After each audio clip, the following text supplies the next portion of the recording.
Now today, friends, we come to this fourth chapter, and we saw last time that the walls of Jerusalem went up all the way around at the same time because this man, Nehemiah, used a very special strategy. He's an ingenious fella. And as we moved around the walls, we saw that different ones were allocated to a separate section. So as one built here, the wall went up all the way around.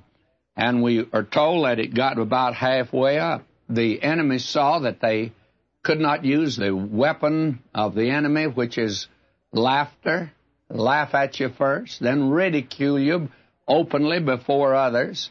That didn't work. And so now they're going to deploy a new method to try to keep these people from building. And we're told, but it came to pass that when Sanballat heard that we builded the wall, he was wroth or angry, and he took great indignation and mocked the Jews. The enemy now saw that laughing at them didn't stop them at all, and now he's going to use the weapon of ridicule before others.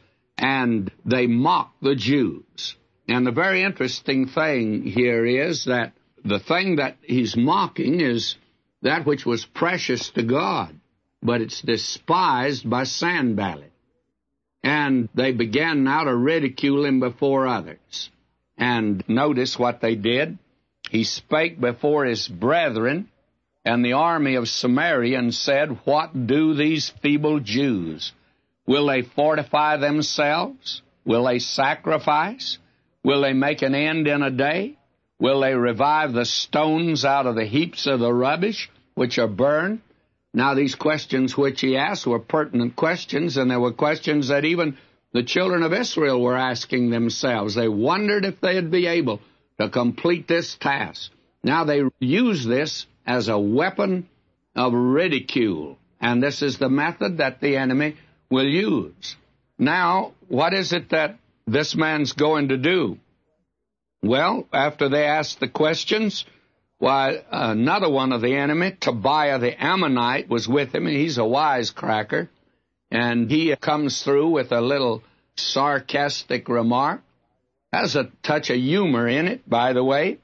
Now, Tobiah the Ammonite was by him, and he said, Even that which they build, if a fox go up, he shall even break down their stone wall. Now, a fox is a very light-footed animal. You know, a fox can walk over ground, not leave much of a track.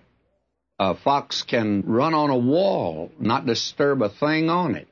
And so the ridicule that this man Tobiah is using, why, he says, why, the feeble Jews are building a wall here that even if a fox came along, light-footed as he is, why, he'd knock down the wall. It's such a feeble wall. And after all, there were goldsmiths and apothecaries, druggists were out there building the wall, and even women. And so they ridicule all of this now. And believe me, this was discouraging for these people. So what is this man going to do? Well, the resource and the recourse of this man is prayer.